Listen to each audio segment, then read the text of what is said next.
बिस्मिल्लाहिर्रहमानिर्रहीम। Dear students, अस्सलाम वालेकुम। आज हम पोलर कोऑर्डिनेट सिस्टम पढ़ रहे हैं। हम देखेंगे कि पोलर कोऑर्डिनेट सिस्टम और कार्टेशियन कोऑर्डिनेट सिस्टम में फ़र्क क्या है। तो पोलर कोऑर्डिनेट सिस्टम जो है बाज़-औक़ात कार्टेशियन कोऑर्डिनेट सिस्टम की निस्बत हमारे लिए आसानी पैदा कर देता है। फ़र्क क्या है कि कार्टेशियन कोऑर्डिनेट सिस्टम एक्स और वाई एक्सिस के अगेंस्ट होता है, जिसमें अलोंग एक्स एक्सिस हम जो है वो एक्स कंपोनेंट या हॉरिजॉन्टल कंपोनेंट लेते हैं, अलोंग वाई एक्सिस हम वर्टिकल कंपोनेंट या वर्टिकल कंपोनेंट लेते हैं। अब इसमें इसको हम पॉइंट को लिखते हैं, यहाँ पे पॉइंट जो होता है एक्स वाई होता है। अब इसको अगर हम लेना चाहें प्लेन यानी पोलर कोऑर्डिनेट सिस्टम में, तो फिर हमारे पास जो पॉइंट होगा उसको हम पी की बजाय हम यूं कह सकते हैं ये डिस्टेंस होगा और साथ हम एंगल का जिक्र करेंगे। ये फर्क होगा। क्या होगा इसमें? ये हमारा जो है ये पोलर कोऑर्डिनेट सिस्टम है, जिसमें ये ओरिजिन है। अब इस ओरिजिन को हम पोल भी कहते हैं। ये ओरिजिन ये पोल भी कहलाता है। और जो अलोंग एक्स एक्सिस है, पॉजिटिव एक्स एक्सिस, यहां से जो एंटी क्लॉकवाइज या काउंटर क्लॉकवाइज जाते हुए हम जो एंगल लेते हैं उसको थीटा कहते हैं। जबकि ओरिजिन से हमारे पॉइंट तक जो डिस्टेंस होता है इसको हम आर कहते हैं। लिहाजा अब हम क्या करते हैं, इसको हम आर थीटा से ज़ाहिर करते हैं, जिसमें हमारा जो पहला पॉइंट है वो डिस्टेंस को ज़ाहिर करता है, जबकि जो दूसरा पॉइंट है वो एंगल को ज़ाहिर करता है। जबकि कार्टेशियन कोऑर्डिनेट में हमारे दो पॉइंट्स, एक एक्स एक्सिस को ज़ाहिर करता था और एक वाई एक्सिस को ज़ाहिर करता था। तो अब यहाँ मैं दोबारा दिखाता हूँ, ये हमारा है कार्टेशियन कोऑर्डिनेट सिस्टम या रेक्टेंगुलर कोऑर्डिनेट सिस्टम, क्योंकि इन दोनों पॉइंट्स को मिलाने से एक रेक्टेंगल बनती है, जिसमें ये एक हमारा वर्टिकल कंपोनेंट है, ये हमारा हॉरिजॉन्टल कंपोनेंट है, यानी अलोंग एक्स एक्सिस ये है, अलोंग वाई एक्सिस ये है। जहां पे ये दोनों पॉइंट्स मिलते थे, इसको हमारा रिक्वायर्ड ये एक्स और वाई पे डिपेंड करता है। जबकि पोलर कोऑर्डिनेट सिस्टम में हम ओरिजिन से हमारे पॉइंट तक जो डिस्टेंस लेते हैं उसको आर से ज़ाहिर करते हैं, और पोलर एक्सिस या एक्स एक्सिस से एंटी क्लॉकवाइज काउंटर क्लॉकवाइज जो एंगल लेते हैं उसको थीटे को यहाँ लिखते हैं। तो इस तरीके से हम इसको रिप्रेजेंट करते हैं। अब यहाँ हमारे पास फर्ज करें ये कोई पॉइंट है 5 और उसके साथ एंगल है π/2, तो आर हो गया हमारा 5 और उसके साथ एंगल ये 45 डिग्री का π/2। लेकिन उसने कहा कि एंगल तो हमारा π/2 ही है, लेकिन क्या है हमारे पास डिस्टेंस है माइनस में, तो हम इधर नहीं उसके अपोजिट, यानी हमारा आर 5 है उसके अपोजिट। जैसे हम आपको याद होगा एक हम जो लाइन बनाते थे जिसको हम जो है ना वो कहते थे यानी रेशनल लाइन रिप्रेजेंट और लाइन जो है करते थे, उसमें ये देखें इस तरह इधर अगर पॉजिटिव एक्स एक्सिस तो था, इधर नेगेटिव एक्स एक्सिस, यानी इधर पॉजिटिव की तरफ चलते थे तो नेगेटिव उसके अपोजिट चलते थे। बिल्कुल यही काम करेंगे। अब हम इसके इस साइड पे चल पड़ेंगे तो ये हमारे पास, इस साइड पे चलेंगे तो ये हमारे पास नेगेटिव एक्स एक्सिस हो जाएगा, नेगेटिव एक्सिस हो जाएगा, यानी R5 इधर होगा और R-5 उसके अपोजिट, एंगल वही π/, तो फर्क क्या पड़ा? अब एंगल है वही, वो जो है ना π/5, लेकिन इसमें हमने ये 180 का इजाफा कर दिया है। ये तो इसका मतलब ये लाइन उसी की सीध में आएगी, लेकिन सिर्फ एंगल का 180 का फर्क पड़ जाएगा पोलर कोऑर्डिनेट सिस्टम में। इसी तरीके से अब अगर आप देखें तो ये आपके सामने दिखाया गया है कि अगर हमने 5 लेना था तो इधर अपोजिट -5 लेना है, इधर एंगल नहीं चेंज होगा क्योंकि एंगल उसने वही 45। अब चूंकि अपोजिट साइड पे 180 का डिफरेंस, पहले हम यूं चल रहे थे, अब हम उसके अपोजिट इस साइड पे आ गए हैं। तो इस तरीके से अब पोलर फॉर्म ऑफ जो है वो हमारे पास क्या है, कम्प्लेक्स नंबर, वो क्या चीज है? Polar form of complex number, फर्ज करें हमारे पास जो z है वो x प्लस आयोटा y है। अब हम क्या करते हैं, r लेना चाहते हैं। r जो है वो क्या होता है, क्योंकि डिस्टेंस है तो z का मॉडुलस ले लेते हैं। आपको पता है वो होगा x square plus y square, इसका स्क्वायर रूट, z का मॉडुलस ये हमारा डिस्टेंस होगा।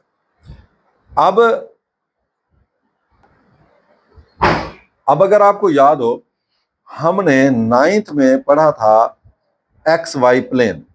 इसमें हमारे पास ये हमारा कोई फोर्स थी, उसका ये एक्स कंपोनेंट होता था, ये उसका वाई कंपोनेंट होता था।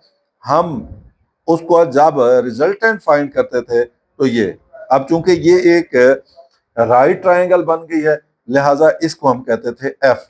और कैसे मालूम करते थे, F is equal to F x का स्क्वायर प्लस एफ वाई का स्क्वायर और इसका स्क्वायर रूट ले लेते थे। सेम वही चीज अब हमने की है।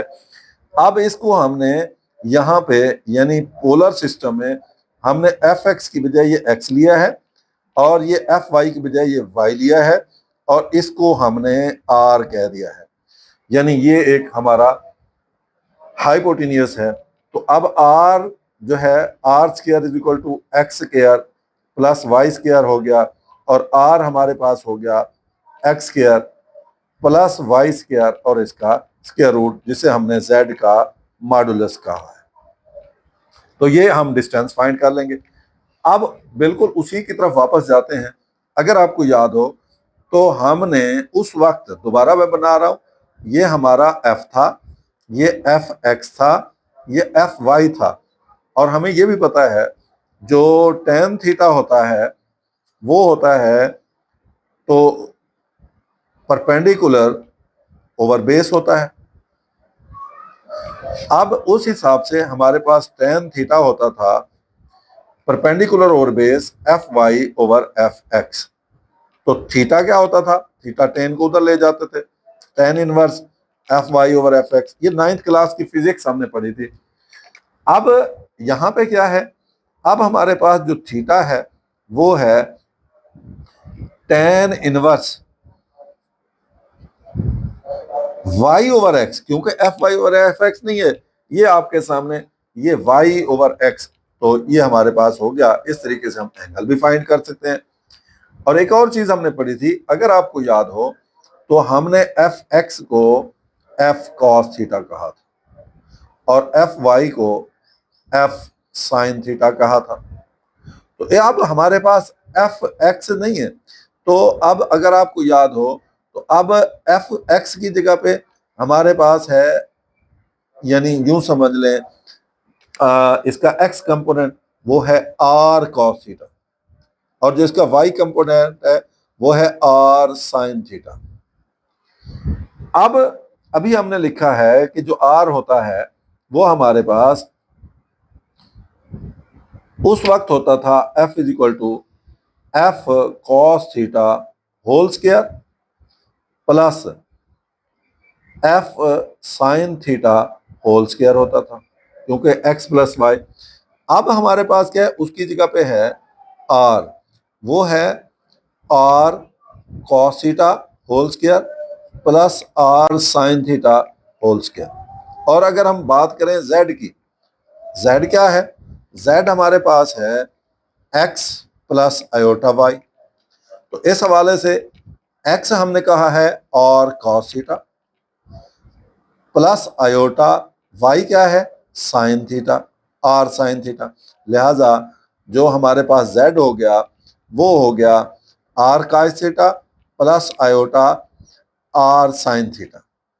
अब अगर हम इसका मॉडुलस लें तो आपके सामने ये हो जाएगा, इसका स्क्वायर ले लेंगे, आर कॉस थीटा इसका square plus iota R sine theta इसका स्क्वायर। इस तरीके से भी हम कर सकते हैं। बिल्कुल इसी तरीके से अब हमारे पास जो हमने कह दिया कि x जो है वो है आर कॉस थीटा और y जो है वो है आर साइन थीटा। ये हमारे पास कुछ वैल्यूज आ गई हैं और मैंने साथ ही कहा है, अब फर्ज करें मेरे पास है ये x यानी यूं समझ ले Z1 क्या है, x1 प्लस आयोटा y1। तो क्या होगा, Z1 is equal to R1 cos θ1 plus iota R1 sin θ1 हो जाएगा। मैं लिख सकता हूं R1 ब्रैकेट में cos θ1 प्लस आयोटा sin θ1 हो जाएगा। अब Z2 ले लें तो Z2 क्या हो जाएगा, वो होगा R2 cos of θ2 minus R2 plus iota sine of θ2 हो जाएगा। अब इनके ऊपर हम ऑपरेशन पढ़ते हैं। पहला है Z1 प्लस Z2। तो Z1 हमारे पास है R1 cos of θ1 plus iota R1 sine of θ1 plus R2 cos of θ2 plus iota R2 sine of θ2 हो जाएगा, जिसको मैं लिख सकता हूं R1 cos of θ1 plus iota sine of θ1 plus R2 cos of θ2 plus iota sine of θ2 हो जाएगा। इसी तरीके से अगर मैं आगे चलता हूं तो अब मेरे पास क्या हो जाएगा, अब यहां जो वैल्यूज हो जाएंगी उसके हिसाब से मैं इसकी बजाय Z1 माइनस Z2 करता हूं। अब यही यहां माइनस लग जाएगा, R1 cos of θ1 plus iota sine of θ1 minus R2 cos of θ2 minus plus iota sine of θ2 हो जाएगा। इसी तरीके से अब मैं करता हूं इसकी मल्टीप्लिकेशन Z1 डॉट Z2। अब देखते हैं क्या होता है। तो R1 cos of θ1 plus iota sine of θ1 dot R2 cos of θ2 plus iota sine of θ2 multiply करता हूं, R1 R2 ये आपस में मल्टीप्लाई हो गए। जबकि ये देखें, पहले cos 1 को cos θ1 को cos θ2 से, cos θ1 cos θ2 हो गया। अब मैं इसको इससे मल्टीप्लाई कर रहा हूं, plus iota cos of θ1 sine of θ2। अब इसको इससे plus iota sine of θ1 cos of θ2। अब इसी को इसके साथ प्लस प्लस तो ये माइनस हो जाएगा, माइनस आयोटा यानी माइनस, क्योंकि ये प्लस प्लस ये आयोटा स्क्वायर हो जाएगा तो माइनस हो जाएगा, साइन ऑफ θ1 साइन ऑफ θ2 हो जाएगा।